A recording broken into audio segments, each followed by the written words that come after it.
Dans cette vidéo du chapitre 40 de Minutes de cours, on va maintenant résoudre une situation de la section 3.13 de Séguin sur la capacité équivalente. La situation 1 qui s'intitule 4 condensateurs et qui est un exemple typique de trouver une capacité équivalente de condensateurs branchés en série parallèle. On peut prendre connaissance de la donnée exacte du problème à la page 314 de Séguin.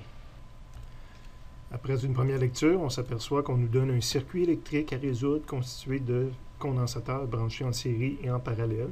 Donc, un premier schéma fait déjà partie de la question lorsqu'on veut analyser un circuit électrique. On nous donne les valeurs des différentes composantes rencontrées. Donc, la première valeur qu'on nous donne, c'est la force électromotrice, l'électromotance de la pile de 12 volts.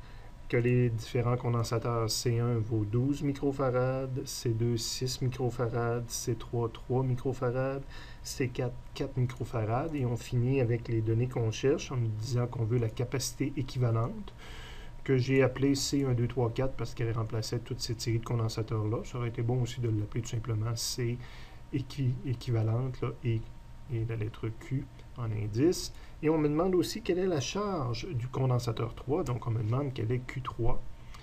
La méthode que j'utilise est très similaire à celle qu'on prenait pour les résistances, donc on va commencer dans un premier temps par redessiner le circuit en débutant toujours par la pile principale du circuit. Dans ce cas-ci, il n'y en a rien qu'une, donc c'est elle que je dessine à l'extrême gauche de mon circuit.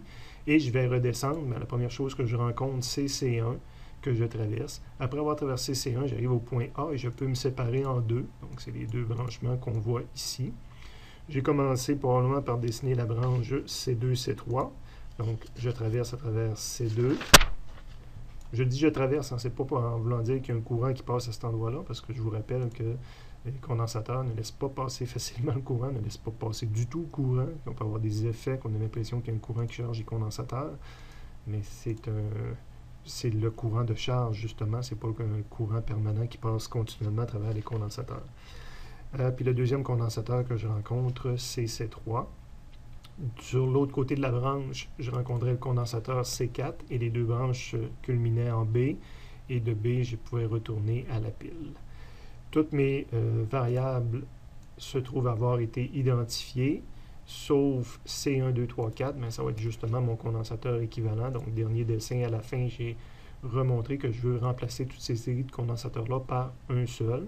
Donc, toutes mes variables sont illustrées sauf Q3, mais c'est les deux petits carrés ici qui montrent que sur le condensateur 3, je vais avoir une charge plus Q3 d'un côté et moins Q3 de l'autre. Je me répète, la méthode est très similaire avec ce qu'on faisait pour les résistances. Donc, la première chose que je vais dire, c'est C1, 2, 3, 4 se trouve à remplacer quelque chose de simple, un condensateur C1, avec une autre chose en série. Donc, je vais faire une combinaison série C1 avec C2, 3, 4. C1, 2, 3, 4, c'est C1 plus un condensateur qui remplacerait ces trois condensateurs-là. Donc, la formule série, je vais la chercher dans le résumé. C'est la formule qui contient le fois et le plus. Je l'applique à mon problème. Donc, C1, 2, 3, 4, le condensateur final que je veux, c'est la série de C1. Donc, là, il porte le même nom que la formule de base. Et c'est même plus que le même nom. J'ai un chiffre pour C1. Mis en série avec C2, 3, 4, bien là, je n'ai pas de chiffre pour C2, 3, 4. Donc, j'ai une première équation et deux inconnus. On continue justement en disant que C2, 3, 4 correspond à quoi dans mon circuit? Bien, ça correspond à un parallèle entre ces deux condensateurs-là et lui. Donc, je vais étudier un parallèle qui va faire le parallèle entre C23 et C4 si on veut. Hein, le C2, 3, 4 ici vient remplacer deux choses qui seraient en parallèle, donc l'équivalent d'un C23 et le C4 qui est de l'autre côté. Donc, c'est un branchement parallèle. Je vais dans le résumé chercher la formule pour les parallèles. C'est la formule simple. Et maintenant, je l'applique pour C2, 3, 4. Donc, C2, 3, 4, c'est la combinaison de C23, que je n'ai pas de valeur, en parallèle avec C4, que j'ai une valeur. Donc, je viens d'écrire une deuxième équation et j'ai trois inconnus. Et je suis rendu à dire C23, ben, correspond à quoi? C23 correspond à une série de C2 et C3. Donc, je vais prendre la formule en série pour faire la combinaison C2, C3. La formule en série, c'est la même qu'on avait en haut, celle du fois et du plus. Le premier condensateur CC2, c'est une valeur. Le deuxième condensateur CC3, et c'est également une valeur. Donc, j'ai 3 équations à 3 inconnus. La partie physique du problème de trouver la capacité équivalente est terminée. Donc, soit que ça se résout directement par calculatrice ou tu fais les mathématiques nécessaires. Mon premier point d'interrogation est répondu. Le deuxième point d'interrogation, là c'est plus particulier, c'est de trouver la valeur de Q3 sur le condensateur ici. Je vais le faire à la page suivante. Et il y a plusieurs chemins possibles. Je vous dirais qu'en examen, j'aurais tendance, si j'utiliserais cette question-là, à m'intéresser surtout à la partie « Êtes-vous capable de trouver une capacité équivalente? » Ça, c'est un problème de physique plus compliqué de trouver une valeur de condensateur à travers une série comme ça, une valeur de charge sur un condensateur à travers une série complète comme ça.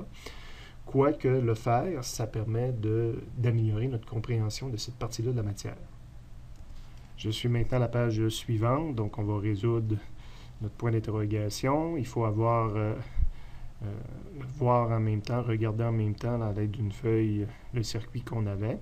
Avant de commencer, je vous disais qu'il y a plusieurs chemins. Je vais aller à la page 186, la suivante.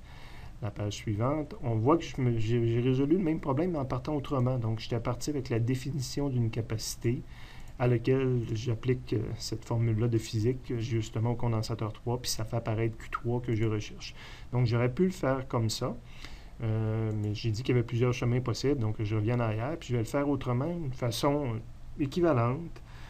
Ça me sauve une équation, mais surtout, ça me permet d'expliquer différentes choses. Donc, regardez le dessin. Je vais y aller pour qu'on puisse le voir. Je cherche une charge qui est ici, un condensateur qui fait partie à la base d'une petite partie en série.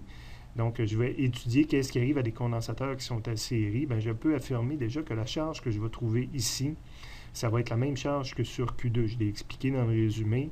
La partie de conducteur qui est trappée entre les deux ne peut pas avoir... Si j'ai réussi à mettre plus Q3 ici, dans le fond, c'était neutre au départ, c'est parce que j'ai moins Q3, même si je l'appelle Q2. J'ai la même valeur de Coulomb sur la plaque ici. Il y a des charges qui sont en allées vers là, mais ça a impliqué des charges qui en allaient de l'autre côté, de signe opposé. Donc, la première chose qu'on peut retrouver dans le résumé pour des condensateurs en série, c'est une loi qui dit que je vais avoir la même charge sur tous les condensateurs et sur le condensateur qui remplacerait cette série-là de condensateurs. Donc, dans ce cas ici, appliquer mon problème, c'était Q23, j'ai la même charge Q2 puis Q3. Évidemment, je m'intéresse plus à cette partie-là, dire ça fait apparaître ma variable Q3 est égale à Q23. Je laisse tomber la partie centrale, je ne m'intéresse pas au condensateur 2. Donc, j'ai une équation et deux inconnus. Ensuite, je vais utiliser justement ma définition de la capacité d'un condensateur pour Q23, la variable qui est trop dans ma première équation. Donc, C, ça va être C23. La charge Q du condensateur, ça va être Q23 divisé par delta V23. Donc, j'ai aucun chiffre pour toutes ces données-là. Donc, j'ai une deuxième équation et je grimpe à 4 inconnus. Et où je réalise que C23, je dis que je n'avais pas de chiffre, dans la partie A du problème, on avait calculé la valeur du condensateur 23. Donc, j'ai une équation ou même j'ai une valeur si jamais je l'ai déjà calculée.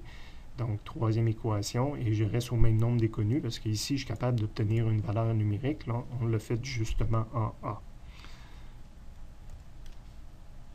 On voit donc que C23, c'est réglé. Là, ça me prendrait quelque chose pour delta V23, et si ce serait le cas, je saurais régler tout mon problème.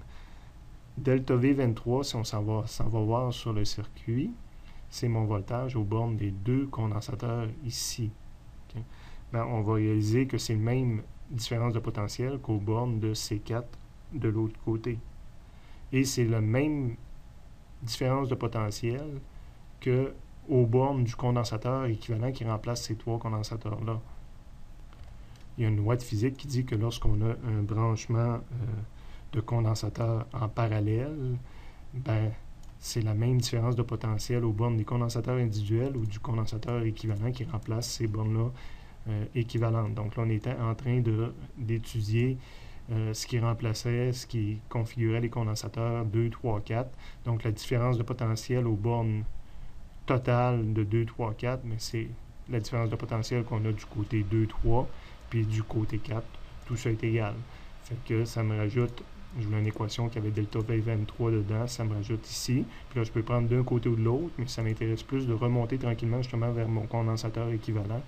Donc, je suis en train de regrossir mon circuit. Donc, la partie que j'ai mis en vert, cette partie-là, c'est ma quatrième équation. Et ça m'a amené une nouvelle inconnue, delta V2, 3, 4. Et encore une fois, je vais reprendre la définition de la capacité. Donc, je réutilise la définition de la capacité, mais pour 2, 3, 4. Donc, le condensateur équivalent à 2, 3, 4, c'est la charge sur 2, 3, 4 divisé par delta V, 2, 3, 4. Ça me fait deux variables de plus. Donc, cinquième équation, 7 inconnus. Sauf que C2, 3, 4, un peu comme tout à l'heure, je disais qu'on l'avait calculé en A. Ben, C2, 3, 4, c'est possible de le calculer. Donc, j'ai une sixième équation et je reste à 7 inconnus.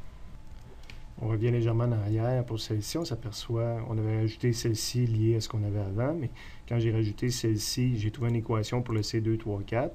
Delta V, 2, 3, 4, ben, ça venait d'en avant, mais c'est Q2, 3, 4 maintenant que je dois progresser, rajouter une équation pour ça. Si je vais voir ma configuration, la charge qu'on retrouve sur 2, 3, 4, c'est la charge qu'on retrouve sur le condensateur qui remplace ces trois condensateurs-là, et il est mis en série avec C1. Donc, il y a une propriété de condensateur mis en série, C1 avec C2, 3, 4. La charge est la même sur des condensateurs en série. On avait déjà utilisé cette propriété-là en haut. Donc, encore une fois, je peux dire que je vais utiliser le fait que la charge est la même sur des condensateurs en série.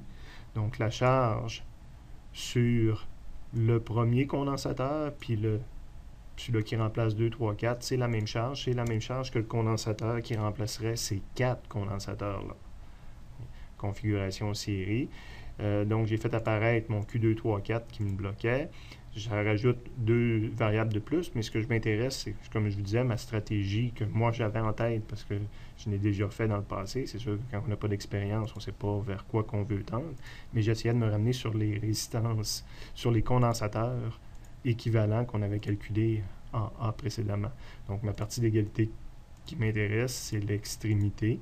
Donc, je viens d'écrire une septième équation, mais ça rajoutait la huitième inconnue ici que j'ai gardée.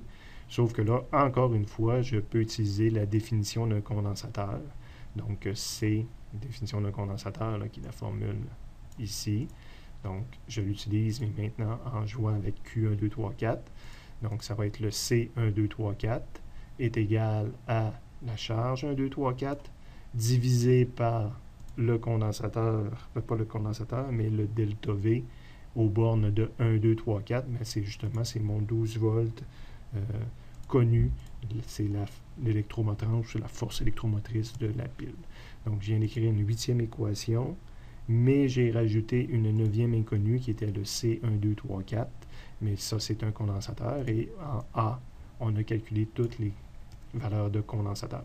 Donc, neuvième équation, 9 inconnus. Donc, c'est terminé. Gros problème qui fait appel à des notions avancées, surtout au nouveau concept de bien comprendre comment se redistribue la charge sur des condensateurs en série, ou encore comment analyser les potentiels sur des condensateurs en parallèle. Donc, un peu complexe pour mettre à l'examen, mais ça me permettait de couvrir des concepts de physique liés aux condensateurs.